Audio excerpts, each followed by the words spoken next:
Welcome to the Speaking of Math podcast, episode number 18 by Door to Math. This podcast is devoted to all things math education and how parents can be a positive factor in their kids' math learning.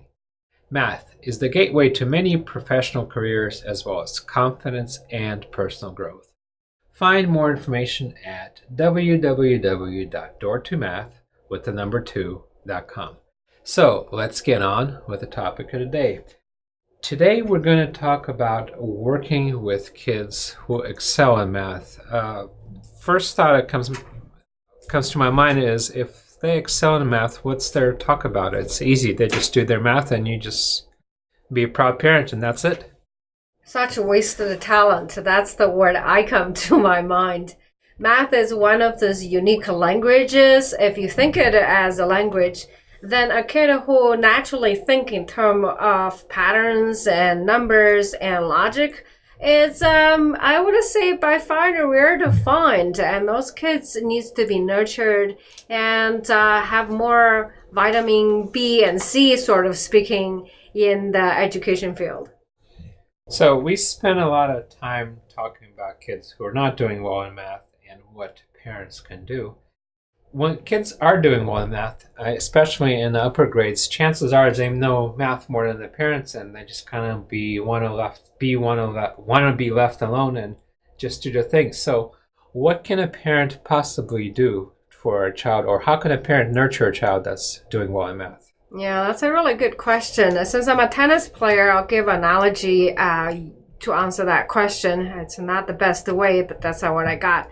When you have a kid who has natural talent in tennis, doesn't mean the tennis will be played between the parent and child, although you can, but most of us instinctively trying to get our kid to a good coach or someone who loves tennis, have that fire and joy, and hopefully that joy and fire rubs onto our kids, and then our kids can learn innately. Well, when it comes to math, it's the same thing.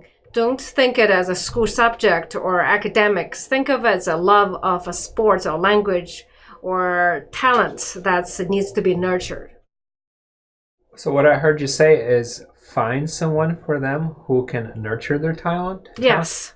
So if a young kid doing calculus, great. You don't have to know calculus, but what you can do is find a mentor for this young kid, a young talent that you have.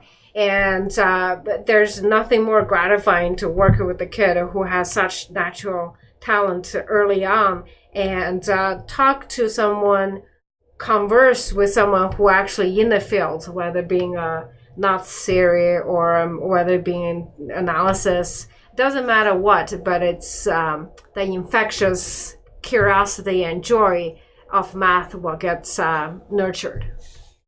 What about the gifted and talented programs at schools? I have quite a students gone through that. I believe it's a good intent, but my point always come down to that kids with unique talents needs individual attention. In a school setting, no matter how good school is or dedicated teachers are, end of the day, it's still parents. And also, sometimes you get kids that come in that you can tell right away they're immensely talented in math. They're just raw intelligence is off the chart, but they're not doing well in school and they're getting bad grades. What do you do in that case? Yeah, this is a topic that comes up actually quite often. Often the kid says, I already know that. I know what the answer is, but my teacher doing blank, blank, blank. So therefore, I always say, look, it's an environment that you got to find a way to thrive in it. You have this natural talent, so you sort of owe your talent work ethic to go along with it, because combine talent with work ethic, you can do great to nudge humanity forward. So what I hear you saying is if you have a kid with lots of raw intelligence, but they're not doing well or as well that it should be in that environment. What I hear you saying is it's imperative that you switch them to the environment where they can thrive. Well, okay, so Yes, the environment is very critical. I mean, think of a car. If you're driving a car listening to this, for example, if your transmission is spinning really fast, but the gear is not engaged, I believe it's our parents' job, our duty to find a gear, a transition gear somewhere there so that you intelligent get the raw intelligence with the transmission spinning so fast, then you find some gear for them to get engaged in. Otherwise, that talent unwasted, unchallenged, and unnurtured will get wasted. All right. So if a kid comes into your office and they're not doing well, you can tell right away that if they have lots of raw intelligence, that they should be doing much, much better than their wrong environment. But say I'm a parent at home and I think my kid is really smart or really intelligent, and all parents think their kids are really intelligent, and they are in certain areas, but in particular in math, what are some signs that your kid is really intelligent in math but not really thriving in the environment? Yeah, I think the intelligence is more of an innate thing. It doesn't really need outside gauge per se. If you have a kid kind of focus on something phenomenally long, even if it's a video game, there's something there because it all comes down to focus. The ability to focus means you find something of interest. Now, the jury is still out on the video game. When our kids were young, our daughter never got into video games, but our son did. And I saw, this is way before they did the MRI to show that video game actually engage the same area of the brain with the addiction, right? So I knew that video game, from teaching all the students, it's a pretty dangerous place to go. But aside from that, I did see his ability to focus. So that's the side that I nurtured on. So if you have a kid very good at drawing, very good at music, anything that stands out, when I say stand out, it's not necessarily performance, but the intensity is what I'm looking for. You would then find an outlet for the kid.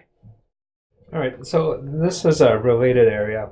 There is a trap for gifted and talented kids. So if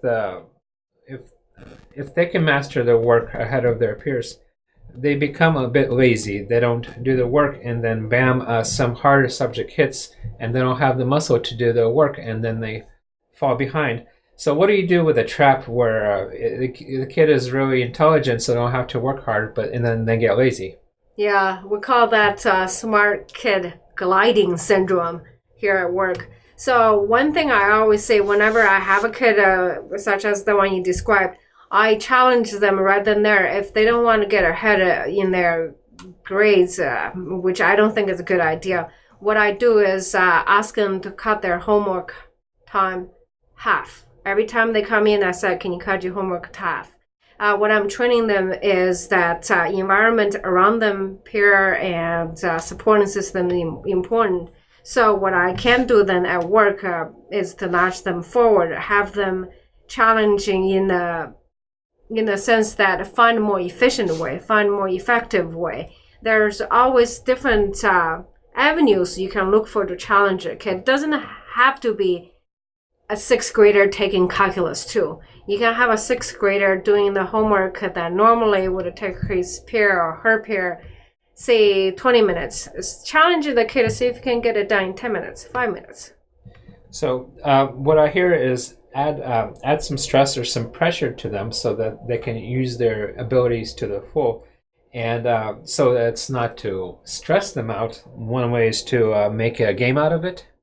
Yeah, I make a game out of it. I mean, if you think about it, the intelligence is kind of like a muscle, right? And you do this high-intensity training, and the theory has always been you break the muscle a little bit, so the muscle grows in the healing phase, right? Mm-hmm. So to grow the muscle, to develop the muscle, stress the muscle a little bit, and this is especially relevant with intelligent kids. Yes. All right, so what I heard so far is if you have an intelligent kid at home, or you feel you do, the way to identify that is if they can focus for long periods of time. That's a sign of raw analytical intelligence. And two things you can do for them is to nurture them, find the right environment, find a mentor for them that can take their talents. And the other thing is on the opposite side that they do tend to get lazy if the material is easy for them. So find a way to game it to stress them a little bit so that they use their talents to the fullest. All right, and anything else you'd like to add? No, I think this one is a pretty easy one. It's always the delightful one to challenge a kid and push them beyond their limits, and have them come back and meet that challenge and ask for more. All right, one more question that comes up. Bright kids often have siblings that are not as fast as them in math. And what do you say to the parents about the siblings? I would say do whatever you have to absolutely guard the one that's in a shadow, because a kid who grew up in a sibling shadow would never own its own power and intelligence and personality. So guard that kid as if your life depend on it. And your life might depend on it because after all, we're parents. All right. So protect a sibling. And I think that wraps it up for this time. Until next time. Happy parenting.